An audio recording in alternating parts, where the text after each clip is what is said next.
முருகப்பெருமானை பற்றி பேசணும்னு சொன்னால் ஒரு நாள் 2 நாளில் எவ்வளவு நாட்கள் வேணால் பேசலாம். ஆனால் அதுக்கு அனுபவம் கொஞ்சம் உள்ளே வந்தோம்னா தான் இதெல்லாம் நம்மளுக்கு.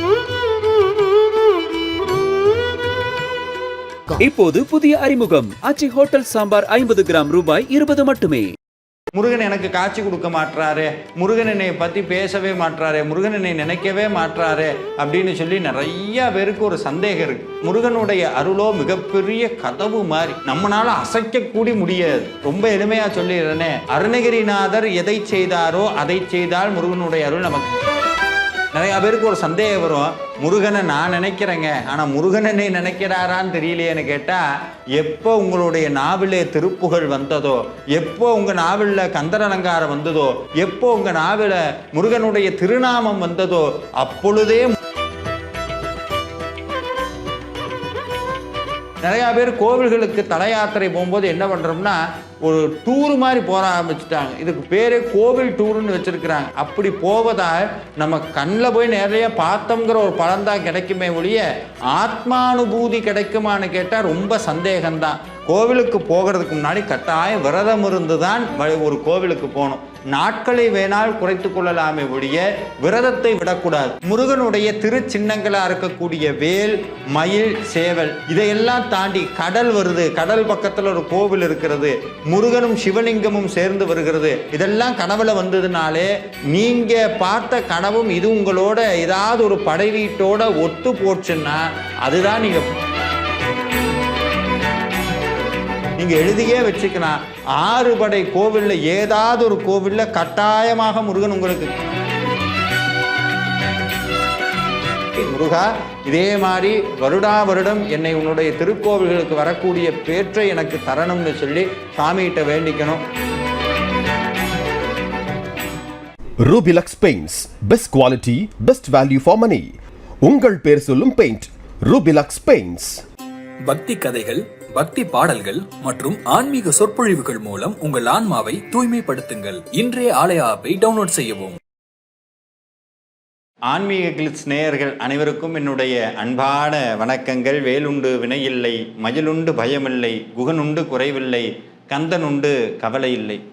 முருகப்பெருமானை பற்றி பேசணும்னு சொன்னால் ஒரு நாள் 2 நாளில் எவ்வளவு நாட்கள் வேணால் பேசலாம். ஆனால் அதுக்கு அனுபவம் கொஞ்சம் உள்ளே வந்தோம்னா தான் இதெல்லாம் நம்மளுக்கு அனுபவம் சித்திக்கும். வெறுமனை கேட்டோம்னு சொன்னால் என்ன விருப்பம் பார்த்தாலும் முருகா முருகான்னு பேசிக்கிட்டே இருக்காரு, என்னதான் இருக்குது அப்படின்னு நம்மளுக்கு தோணும். ஆனால் இதுக்குள்ளே வந்ததுக்கப்புறம் இன்னும் பேசுங்க, இன்னும் பேசுங்க. நான் மட்டும் இல்லை, இப்போ நான் பேசுகிறேன்னா நான் இந்த வாய்ப்புக்குள்ளே இருக்கங்காட்டி எனக்கு பேசக்கூடிய அந்த வாய்ப்பை பகவான் கொடுத்துருக்கிறார். பேசாமல் எத்தனையோ அடியார்கள் இருக்கிறாங்க என்னை மாதிரி, அவங்களுடைய அனுபவம் எல்லாம் அவ்வளவு இருக்கிறது. அப்போ இந்த அனுபவம் எப்படி தான் கிடைக்கும், எப்படி தான் நம்ம அதை போய் பெறது அப்படின்னு நிறையா பேருக்கு ஒரு சந்தேகம் இருக்கிறது. முருகன் எனக்கு காட்சி கொடுக்க மாட்டாரு, முருகன் என்னை பற்றி பேசவே மாட்டாரு, முருகன் என்னை நினைக்கவே மாட்டாரு அப்படின்னு சொல்லி நிறையா பேருக்கு ஒரு சந்தேகம் இருக்குது. அதுக்கு ஒரு தீர்வாகவும் 6 படை வீடு யாத்திரை எப்படி செய்யணும் அப்படிங்கிறதுக்கு ஒரு சின்ன வழிகாட்டியாகவும் இந்த பதிவு அமையுங்கிறது என்னுடைய நம்பிக்கை. முருகனுடைய அருளோ மிகப்பெரிய கதவு மாதிரி, பெரிய பெரிய கதவு, நம்மளால அசைக்க கூடி முடியாது. ஆனால் அதில் ஒரு சின்ன நுட்பம் வேற இருக்குது. என்னென்னா அந்த கதவில் ஒரு சங்கிலி ஒன்று போட்டிருக்கிறாங்க. இந்த கதவை நம்ம பக்கம் இழுக்கணும்னு வைங்க, கதவை நம்ம பக்கம் இழுத்தோம்னா போய் தள்ளுனோம்னா வராது. ஆனால் சங்கிலி பிடிச்சா இழுத்தா வரக்கூடிய கதவு. அந்த கதவுல பார்த்தீங்கன்னா சங்கிலி இருக்குது, தொடராக நிறையா வளையங்கள் போட்டுக்கொண்டே இருக்குது. இந்த கதவனுடைய கீழே ஒரு நுனி இருக்குது பாருங்கள், அது முருகனுடைய பாதம். அந்த பாதத்தில் பூட்டப்பட்டு இருக்கிற ஒரு சங்கிலி தான் அடியார் பெருமக்கள். அருணகிரிநாதரில் தொடங்கி வாரியார் சுவாமி வரைக்கும் ஒவ்வொன்றும் அந்த சங்கிலியில் இருக்கக்கூடிய வளையங்கள். அதில் ஒரு வளையத்தை பிடிச்சி இப்படி இழுத்தோம்னு சொன்னால் தானாக கதவு நம்மக்கிட்ட வரும். நம்ம போய் முட்டி மோதணும்னு அவசியம் கிடையாது. உங்களுக்கு என்ன சொல்ல வரேன்னு ரொம்ப எளிமையாக சொல்லிடுறேனே, அருணகிரிநாதர் எதை செய்தாரோ அதை செய்தால் முருகனுடைய அருள் நமக்கு கிடைக்கும். வாரியார் சுவாமி எதை செய்தாரோ அதை செய்தால் முருகனுடைய அருள் நமக்கு கிடைக்கும். பாமன் சுவாமிகள் எதை சொன்னாரோ அதை செய்தால் முருகனுடைய அருள் கிடைக்கும். அவங்களாம் என்ன சார் சொன்னாங்க அதை சொல்லுங்க அப்படின்னு கேட்குறது எனக்கு புரியுது. அவங்க ஒன்றே ஒன்று தாங்க சொன்னாங்க, முருகனை முருகனை வழிபடு, வீட்டிலேயோ கோவில்லையோ தினந்தோறும் வேலும் மயிலும் சேவலும் துணை, வேலும் மயிலும் சேவலும் துணைன்னு உனக்கு தெரிந்த திருப்புகழை பாடு, தெரிஞ்ச கந்தரலங்காரம் பாடு, சஷ்டி கவசம் பாடு, சண்முக கவசம் பாடு. நிறையா பேருக்கு ஒரு சந்தேகம் வரும், முருகனை நான் நினைக்கிறேங்க, ஆனால் முருகன் என்னை நினைக்கிறாரான்னு தெரியலையேன்னு கேட்டால் ஒரே ஒரு உண்மையை சொல்லட்டுமா? எப்போ உங்களுடைய நாவிலே திருப்புகழ் வந்ததோ, எப்போ உங்கள் நாவிலில் கந்தரலங்காரம் வந்ததோ, எப்போ உங்கள் நாவிலே சஷ்டி கவசம் வந்ததோ, எப்போ உங்கள் நாவில முருகனுடைய திருநாமம் வந்ததோ, அப்பொழுதே முருகன் உங்களை நினைத்ததால் தான் இதெல்லாம் வந்ததுங்கிறத மறந்துடாதீங்க. அதனால தான் சுவாமி சொன்னார், விழிக்கு துணை திருவெண்மலர் பாதங்கள், மெய்மை குன்றா மொழிக்கு துணை முருகா எனும் நாமங்கள், முன்பு செய்த பழிக்கு துணை அவன் பன்னிருதோலும், பயந்த தனி வழிக்கு துணை வடிவேலும் செங்கோடன் மயூரமுமேன்னு சொன்னார். நீ வாழ்க்கையில போகும்போது முருகன் உனக்கு காட்சி கொடுப்பாரா, நீ போற போக்குல போ, முருகா முருகான்னு போ, வேலாகவும் மயிலாகவும் சேவலாகவும் யாமிருக்க பயமேன்னு சுவாமி எங்கிருந்தாலும் காட்சி கொடுப்பாரா, கவலைப்படாதங்கிறார். அப்போ நம்ம வாழ்க்கையில முதல் நடவடிக்கை என்ன பண்ணணும்னா, வீட்டிலே உட்கார்ந்து முருகனை வழிபடுவது. எப்படி வழிபடுவது? ரொம்ப எளிமைங்க, ரொம்ப கஷ்டமெல்லாம் பட வேண்டாம். சுவாமியை நினச்சி தீபமேற்றி வீட்டில் உங்களுடைய வீட்டில் உட்கார்ந்து முதல்ல திருப்பரங்குன்றம் திருப்புகழை பாராயணம் பண்ணுங்க. அதுக்கடுத்து ஆறுபடை வீடு இருக்கா, ஆறுபடை வீட்டு திருப்புகளையும் எடுத்து வச்சுக்கோங்க. உங்களுக்கு எந்த திருப்புகள் ரொம்ப எளிமையாக இருக்கோ அந்த திருப்புகளை எடுத்து வச்சுக்கோங்க. இப்போ முருகன்கிட்ட ஒரே ஒரு கோரிக்கையை மட்டும்தான் நீங்கள் வைக்க போகிறீங்க. என்ன? முருகா என் கனவுல காட்சி கொடு அப்படின்னு மட்டும் கேளுங்க. வேற எதுவும் கேட்காது, வேற எதுவும் நீங்கள் கேட்க வேண்டாம். முருகா என் கனவுல காட்சி கொடுத்து ஆறுபடை வீட்டுக்கும் என்னை கூட்டிகிட்டு போகணுன்னு மட்டும் கேளுங்க. வேற எதுவும் நீங்கள் கேட்க வேண்டாம். சுவாமிகிட்ட தினந்தோறும் இந்த ஏதாவது ஒரு திருப்புகளை விண்ணப்பம் பண்ணுங்க. உங்கள் கனவுல காட்சி நிச்சயமாக கிடைக்கும். இதே இந்த வீடியோ கீழே எத்தனை பேர் பதிவு போடுறாங்கன்னு பாருங்கள். அந்த காட்சி எப்படி சார் நான் புரிஞ்சுக்கிறது? கனவுல வர காட்சியை நான் எப்படி புரிஞ்சுக்கிறது அப்படின்னா, முருகனுடைய திருச்சின்னங்களாக இருக்கக்கூடிய வேல், மயில், சேவல் இது வரலாம். முருகனுடைய நிறங்களாக பெரும்பாலும் சொல்லக்கூடிய பச்சை நிறம், செந்நிறம் வரலாம். இதையெல்லாம் தாண்டி கடல் வருது, கடல் பக்கத்தில் ஒரு கோவில் இருக்கிறது, முருகனும் சிவலிங்கமும் சேர்ந்து வருகிறது, மரத்து பக்கத்தில் முருகன் இருக்கிறார், மரத்து பக்கத்தில் சிவனும் முருகனும் இருக்கிறார். இதெல்லாம் திருச்சின்னங்கள், திரு அடையாளங்கள். இதெல்லாம் கனவுல வந்ததுனாலே நீங்கள் முருகனுடைய கோவிலுக்கு செல்வதற்கு தயாராகி விட்டீர்கள் அப்படின்னு அர்த்தம். இப்போ கொஞ்சம் முயற்சி பண்ணீங்கன்னா இந்த ஆறுபடை வீட்டிலையும் உங்களுடைய கனவுல வந்த ஏதாவது அடையாளம் இருக்கான்னு முயற்சி பண்ணி தேடுங்க. இது எப்படி சார் தேடுறது? நாங்கள் எங்கே போய் தேடுறேன்னா, நீங்கள் நெட்டில் அடிச்சிங்கனாலே ஆறுபடை வீட்டினுடைய வரலாறு வரும். அதில் நீங்கள் பார்த்த கனவும் இது உங்களோட ஏதாவது ஒரு படை வீட்டோட ஒத்து போச்சுன்னா அதுதான் நீங்கள் போக வேண்டிய முதல் படை வீடு. அது திருப்பரங்குன்றமாக இருக்கலாம், திருச்செந்தூராக இருக்கலாம், ஏன் பழமுதிர்ச்சோலையாக வேணா இருக்கலாம். அங்கிருந்து தான் உங்களுடைய தல யாத்திரை ஆரம்பிக்க வேண்டும். அப்படி கொடுத்துட்டாருன்னா ஆறுபடை வீட்டுக்கும் நீங்கள் தாராளமாக போக தொடங்கலாம். ஆனால் அதற்கு முன்னாடி நம்ம வீட்டில் சொன்னனே அந்த வழிபாட்டை செய்யணும். அந்த வழிபாட்டோடு சில நியமங்களும் இருக்கிறது. இந்த ஆறுபடை வீட்டு ஸ்தல யாத்திரை மாதம் ஒரு கோவில் என்று வைத்து கொள்ளலாம். இல்லைன்னு சொன்னால் ஒரே முயற்சியில் 3-4 நாட்கள் இருந்து ஆறுபடை வீட்டையும் தரிசனம் பண்ணலாம். ஆனால் ஒன்று, முருகனுடைய உத்தரவு கிடைக்காம அந்த யாத்திரையை மேற்கொள்ள வேண்டாம்ங்கிறது என்னுடைய தாழ்மையான வேண்டுகோள்.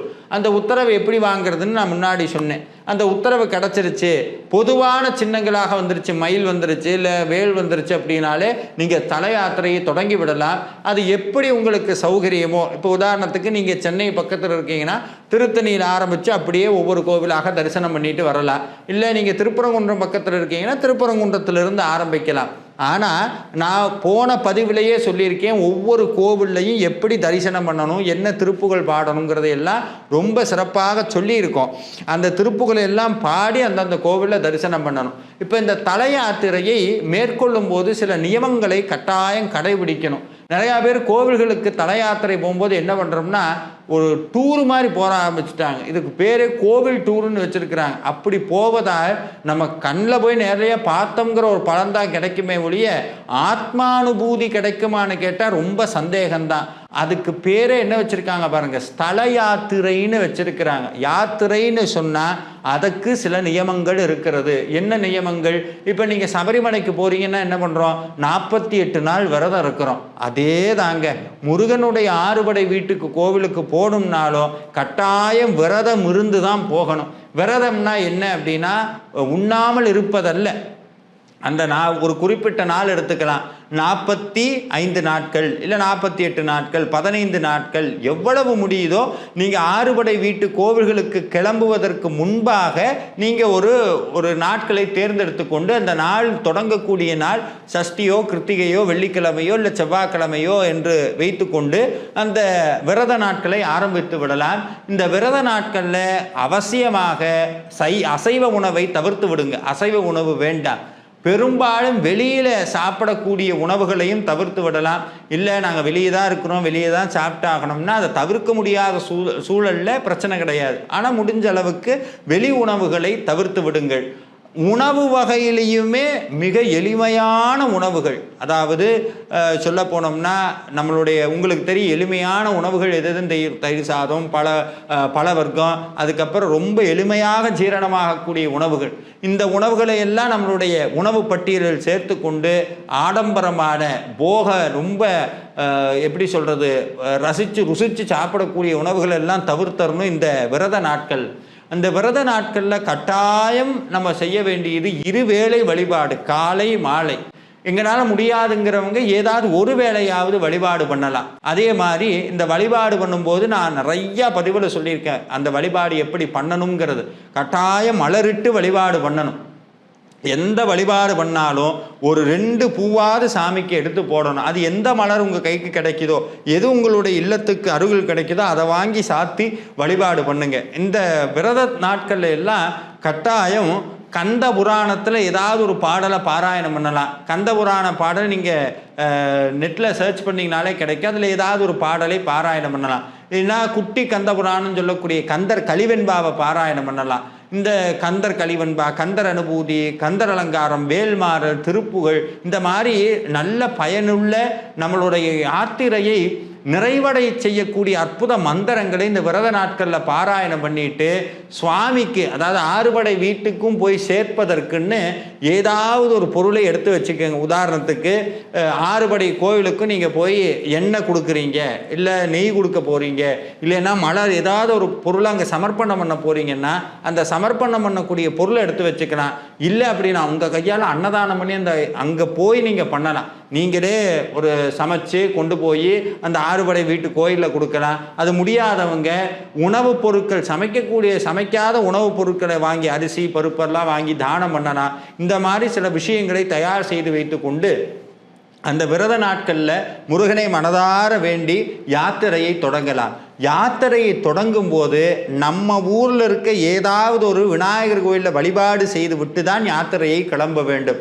அது யாத்திரை கிளம்புவதற்கு முந்தின நாளோ இல்லை யாத்திரை கிளம்பக்கூடிய அன்றைக்கோ நீங்கள் செய்யலாம். அன்னைக்கு விநாயகரை மனமுருகி வேண்டி அந்த ஆறுபடை வீட்டு யாத்திரையும் எந்த தடங்கல்களும் இல்லாமல் நல்லபடியாக நடக்கணும் விநாயக பெருமானேன்னு சொல்லி சிதறகாயிட்டு வழிபட்ட பிறகு தாராளமாக நீங்கள் உங்களுடைய ஆறுபடை யாத்திரையை தொடங்கலாம். ஒவ்வொரு கோவிலுக்கும் சென்று முருகனுடைய பெருமைகள் எல்லாம் கேட்டு உணர்ந்து அவரை திருக்காட்சியை கண்டு தானம் கொடுத்து வழிபட்டு வரலாம். இது ஒரே முயற்சியிலே எல்லா 6 கோவில்களையும் பார்த்துட்டு வர்றது. ஆனால் இந்த மாதம் போகிறோம்னு முடிவு பண்ணியிருக்கோம், இல்லைன்னா ஒரு குறிப்பிட்ட நாள் விட்டு ஒவ்வொரு கோயிலுக்கு போகலான்னு முடிவு பண்ணியிருக்கோம் அப்படின்னு முடிவு பண்ணுற அன்பர்கள் ஒவ்வொரு கோவிலுக்கும் விரதம் இருக்கணுமான்னு கேட்டால் வேண்டாம். ஒரு தடவை நீங்கள் கோவிலுக்கு போகிறீங்க அப்படின்னா நீங்கள் தாராளமாக முதல் தடவை கிளம்பும்போது அந்த யாத்திரையை அந்த விரதத்தை வைத்து ஒரு நெடுநாள் விரதம் 10 நாள் 5 நாள் விரதம் வச்சு யாத்திரையை தொடங்கி விட்டு அடுத்தடுத்த படை வீட்டுக்கு 3 நாட்கள் 4 நாட்கள் 5 நாட்கள்னு உங்களால் இயன்ற விரத நாட்களை கடைபிடித்து ஒவ்வொரு கோவிலுக்கும் நீங்கள் போய் வழிபாடு பண்ணலாம். ஆனால் கோவிலுக்கு போகிறதுக்கு முன்னாடி கட்டாயம் விரதம் இருந்து தான் ஒரு கோவிலுக்கு போகணும். நாட்களை வேணால் குறைத்து கொள்ளலாமே ஒழிய விரதத்தை விடக்கூடாது, அது ரொம்ப அவசியம். அதே மாதிரி இந்த 6 திருக்கோவில்களுக்கு போகும்போதும் போய் அங்கே வெளியே ஏதாவது சாப்பிட்றது கிடைக்கிறதெல்லாம் அங்கே தூக்கி குப்பை போடுறது அதெல்லாம் பண்ணாமல் முடிஞ்சளவுக்கு இறை சிந்தனையோடையே அந்த 6 திருக்கோவில்களையும் கண்டு மனமுருகி முருகப்பெருமானை வேண்டி தரிசனம் பண்ணோம்னு சொன்னால் வாழ்க்கையில் மறக்க முடியாத ஒரு பெரும் அனுபவமாக நீங்கள் எழுதியே வச்சுக்கலாம். 6 படை கோவிலில் ஏதாவது ஒரு கோவிலில் கட்டாயமாக முருகன் உங்களுக்கு காட்சி தருவார், ஏதோ ஒரு வடிவில் காட்சி தருவார். 6 கோவில்லையும் போய் உட்கார்ந்து வேல்மாறல் பாராயணம் பண்ணுங்க. தனித்து வழி நடக்கும் எனதிடத்தும் ஒரு வளத்தும் இரு புறத்துமர் கடுத்திரவு பகற்றது துணையதாகும்னு முருகனை சொன்னீங்கன்னா சாமி எங்கேயோ இருந்து உங்களுக்கு காட்சி கொடுப்பார். சொல்ல முடியாத அற்புதங்களை எல்லாம் நிகழ்த்துவார். இந்த 6 கோவில்களையும் தரிசனம் பண்ணக்கூடிய முறை இதுதான். அதாவது விரதம், வழிபாடு, 6 படை திருக்கோவிலினுடைய யாத்திரை. நிறைவு வரும்போது ஒவ்வொரு கோவிலையும் பார்த்துட்டு நிறைவாக வீட்டுக்கு வந்து விளக்கேற்றி வழிபாடு செய்துவிட்டு அந்த பிரசாதத்தை நெத்தியில வைத்துக்கொண்டு நீங்கள் ஊரிலிருந்து கொண்டு வந்த விபூதி பிரசாதங்களை அருகில் இருக்கக்கூடிய அடியார்களுக்கெல்லாம் கொடுத்து மகிழ்ந்து நிறைவாக இறைவனுடைய திருவருளால் அந்த யாத்திரை நிறைவடைந்ததுன்னு சுவாமிக்கு நன்றி சொல்லி, முருகா இதே மாதிரி வருடா வருடம் என்னை உன்னுடைய திருக்கோவில்களுக்கு வரக்கூடிய பேற்றை எனக்கு தரணும்னு சொல்லி சுவாமிகிட்ட வேண்டிக்கணும். முக்கியமாக ஒவ்வொரு கோவிலுக்கு போறீங்க, குப்பை கிடக்கு, கையால் அள்ளி எங்கேயாவது போடுங்க, அந்த இடத்த சுத்தம் பண்ணுங்க. சின்ன இடமா இருந்தாலும் அதை சுத்தம் பண்ணிட்டு வாங்க. கோவிலுக்கு போனீங்கன்னா வெறுங்கையோ வீசிட்டு வராதிங்க. கோயிலில் சுவாமிக்கு ஏதாவது கொடுங்க, அர்ச்சகருக்கு ஏதாவது கொடுங்க, அங்கே ஓதுவா மூர்த்திகள் இருக்காங்களா அவங்களுக்கு ஏதாவது கொடுங்க, நாதஸ்வர கலைஞர்கள் இருக்காங்களா அவங்களுக்கு ஏதாவது கொடுங்க, கூற்ற அம்மா இருக்காங்களா அவங்களுக்கு ஏதாவது வாங்கி கொடுங்க. அந்த மாதிரி நேராக நம்ம போய் சிறப்பு தரிசனம் பண்ணணும், லட்ச ரூபா கட்டிட்டு போய் முன்னாடி உட்காரணும்லாம் நினைக்காதீங்க. அங்கே இருக்க அடியார்களுக்கு ஏதாவது செய்யுங்க. அதுதான் ஆண்டவனுக்கு செய்வது. அடியாருக்கு செய்வது ஆறுமுகனுக்கு செய்வதற்கு சமம். அவங்க எல்லாம் முடியலையா, வெளியே இருக்க எப்போவுமே சொல்லுவாங்க கோயிலுக்கு போகும்போது தானம் கொடுத்துட்டு போனால் வரும்போது தானம் கொடுக்கக்கூடாது, புண்ணியமெல்லாம் போயிடும் அப்படிம்பா. அப்படி கிடையாது. தானம் கொடுத்தா புண்ணியம் பெருகும். நிறையா கொடுக்க கொடுக்க புண்ணியம்தான் அதிகமாகும். அப்படி உங்களுக்கு வெளியே வரும்போது கொடுக்க மனம் இல்லைன்னா போகும்போதே யாருக்காக கொடுத்துருங்க. கொடுத்துட்டு சாமி தரிசனம் பண்ணிட்டு நேராக வீட்டுக்கு வந்து இறைவனுடைய திருவருளால் வாழ்வாங்கு வாழ வேண்டும் என்று கேட்டு விடைபெறுகிறேன். நன்றி. முருகாச்சரணம். இப்போது புதிய அறிமுகம் ஆச்சி ஹோட்டல் சாம்பார் 50 கிராம் ரூபாய் 20 மட்டுமே. ரூபிலக்ஸ் paints, best quality, best value for money. உங்கள் பேர் சொல்லும் பெயிண்ட் ரூபிலக்ஸ் பெயிண்ட்ஸ். அது இது அப்படி இப்படின்னு எப்படி பார்த்தாலும் இதுதான் ஹிட்டான ஆஃபர்.